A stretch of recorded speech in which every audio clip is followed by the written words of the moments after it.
What if the person you trusted the most was secretly your worst enemy? How far would envy go to destroy happiness? Have you ever wondered what envy can do to a person? How far someone would go to destroy the happiness of their closest friend? This is the story of Zainab and Amara, two women bound by friendship but divided by jealousy. It's a tale that starts with love but spirals into betrayal, heartbreak, and a curse so dark it threatens to consume them both. How did it come to this? To understand, we must go back to where it all began. In the heart of Lagos, where dreams are made and broken, Zainab and Amara grew up together. They were more than friends, they were sisters. Zainab, quiet and gentle, had always dreamed of this moment. She would make something of herself in the big city, like stepping into a dream she wasn't sure she deserved. She often let Amara, who was bold and ambitious, take the lead. Together they shared everything, dreams of the future, whispered secrets, and a promise to always stand by each other. But as they grew older, life began to test their friendship. Zainab's path seemed blessed. She excelled in school, landed a good job, and eventually found love with a Ken, a kind and devoted man. Amara, on the other hand, struggled to find her place, and slowly admiration turned into envy. When Zainab found love, Amara cheered her on, at least on the surface. Deep down, she couldn't help but compare herself to her friend. Why was Zainab so lucky while her own life felt stuck? What does she have that I don't? Why is everything so easy for her? Amara said to herself.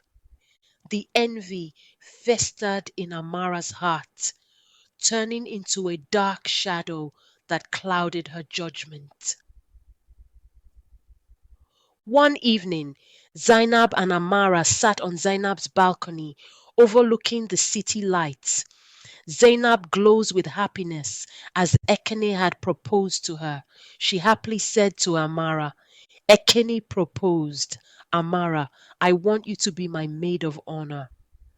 Amara freezes, her smile faltering for a moment before she forces herself to hug Zainab. Of course, Zai, I'd be honored, said Amara. But in Amara's mind, a dark thought began to take shape. If she couldn't have happiness, why should Zainab? In the shadows of Lagos, Amara sought an answer, a way to take away Zainab's happiness. Her desperation led her to a stall untouched by time.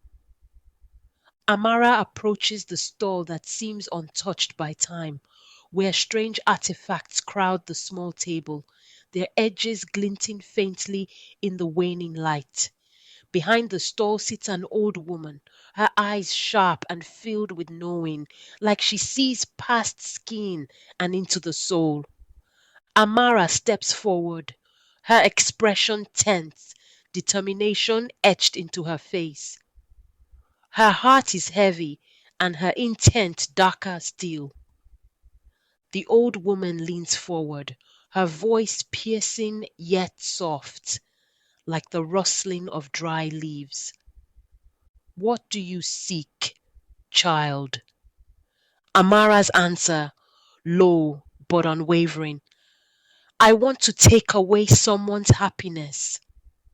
A brief silence lingers. The old woman narrows her eyes, the weight of her wisdom pressing into the moment. The old woman warns, her voice heavy with caution, a tone that demands to be heeded. Be careful.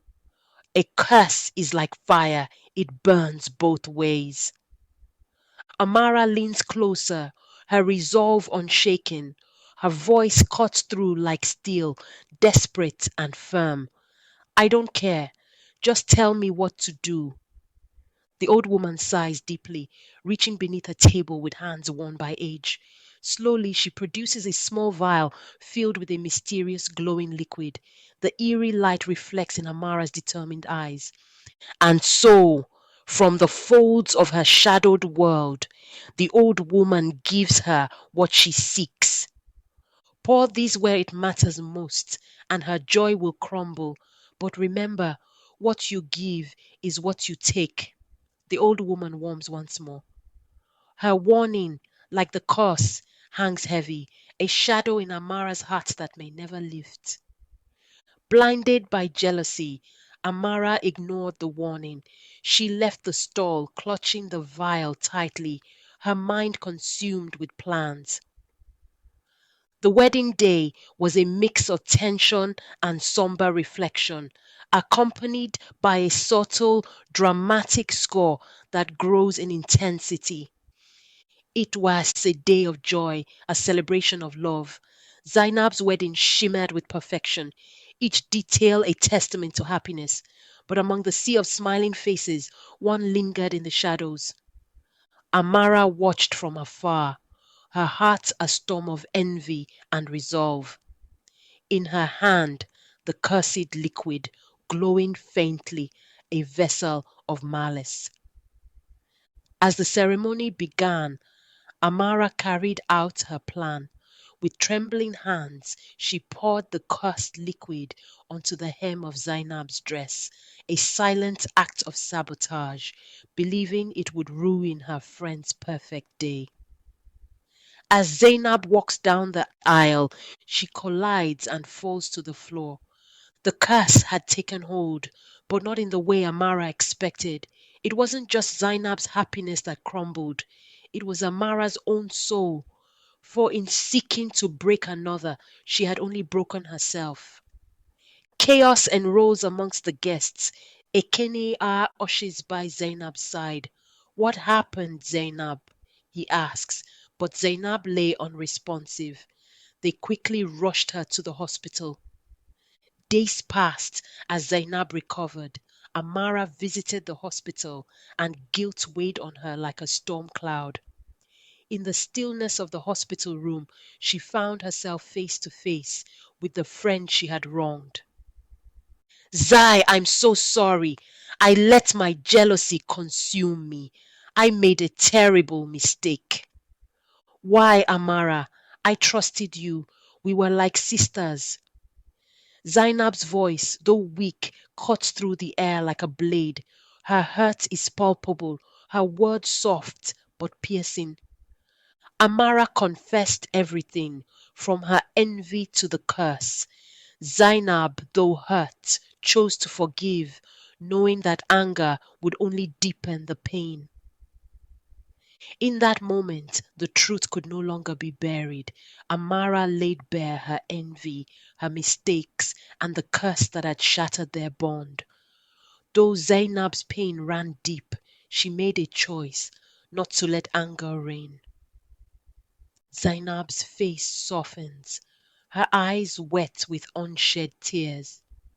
She reaches out weakly to touch Amara's hand. Forgiveness, she knew, was the only path to healing for both of them. Zainab and Amara decided to visit the old woman's stall to find a way to break the curse. The road to redemption brought them back to the source of the curse, the place where malice was born and where it could be undone. As they approach the stall, the old woman emerges from the shadows, her gaze as piercing as ever. Her voice is calm, but her demand carries the weight of a life-altering decision. You must give up what you hold most dear, your pride and ambition, for the sake of your friend. Amara's breath catches, the word striking her deeply, but without hesitation she nods, her voice steady despite the cost. I'll do whatever it takes. And so, under the watchful eye of the old woman, the ritual began. The curse was lifted, but its scars would remain, a reminder of the fragile beauty of trust and the courage it takes to rebuild it. After months of healing, in a grand wedding ceremony, Ekina stood at the altar awaiting his beautiful bride, a new beginning. Love, though tested, endured. Forgiveness, though painful, prevailed. Amara stands beside Zainab, her smile genuine, her heart light. As maid of honor, she radiates joy, not envy, but pride for her friend's happiness. And Amara, now free of her burdens, discovered something she never thought she could: peace in celebrating the happiness of those she loved. Envy and betrayal gave way to love and forgiveness, proving that even the deepest wounds can heal. Together, they forged a new path, one built not on perfection but on the strength of second chances. Amara had done the unthinkable. Though the curse was lifted, its scars remained on Zainab, on their friendship, and on her own soul. She had been forgiven, but forgiveness is not the same as trust, and trust takes time. Zainab had chosen to forgive Amara, inviting her back into their lives, but not all wounds heal easily. Years passed, and Zainab and Akin welcomed a new baby, their home filled with joy and happiness. One evening, Amara pays a visit at Zainab's home, and Zainab greets Amara warmly. But Akin's expression was guarded. He pulls Zainab aside, his voice low. Are you sure about this? After everything she did? But Zainab answered firmly, people make mistakes, Akin. She's trying. We have to give her a chance. Amara notices their whispers but says nothing. She approaches the baby, her hands trembling slightly. She whispers to herself, I'll prove to them. I'll prove I'm better. Years later, Amara now owns a tailoring shop, business thriving, with women chatting and laughing as they pick out fabrics. Amara smiles faintly, but her eyes are distant. That night, as she locks up, she senses someone watching her. Just when Amara thought she had escaped the curse's grip, a familiar shadow emerged again, this time to remind her that her journey was far from over. Amara turns sharply, and there she is, the old woman from the stall, standing under a flickering streetlight. The old woman approaches, her presence unsettling. You've come far, child, but curses don't just vanish, they leave marks. What do you mean? I lifted it. I sacrificed everything, asked Amara nervously. The old woman smile and answer, the curse may be gone, but its shadow lingers. There are still debts to be paid. As she hands Amara a small carved stone. This will guide you to what you must do next. If you wish to truly break free, you must confront not just Zainab, but all those you wronged. Only then will the balance be restored. Amara clutches the stone, her heart sinking as the woman disappears into the night. Amara realized that the path to redemption was longer and harder than she had imagined. At a school reunion, Amara approaches a group of women she had grown up with. Their laughter dies as she approaches. She began to apologize to those she had hurt along the way, friends she had abandoned, opportunities she had sabotaged. The shame was unbearable, but Amara knew she had to face it. One of the women, Kemi, confronts her. You think saying sorry will erase what you did? You humiliated me in front of the entire school. I know I can't undo it, Kemi, but I need you to know I'm sorry, truly, pleaded Amara. Kemi stares at her, for a long moment before walking away. But another friend pleaded with Kemi. People can change, Kemi. Maybe she has. Not everyone was ready to forgive, but Amara kept going. One by one, she faced those she had wronged. The hardest confrontation was yet to come, her own family. Amara visits her estranged mother in a small but tidy home. Her mother, older and worn, opens the door hesitantly.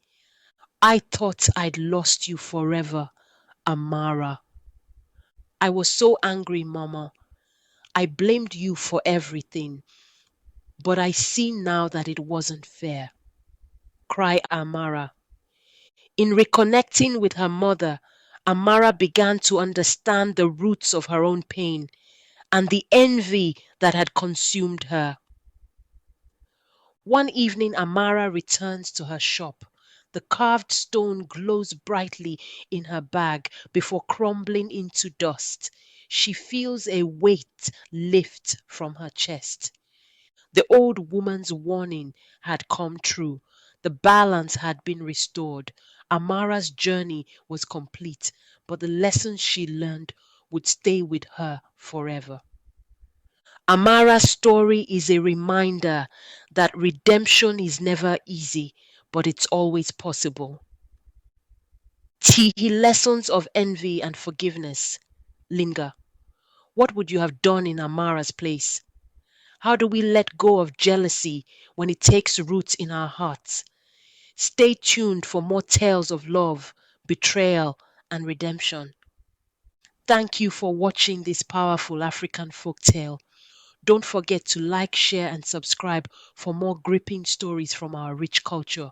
Until next time, remember, true happiness comes from within.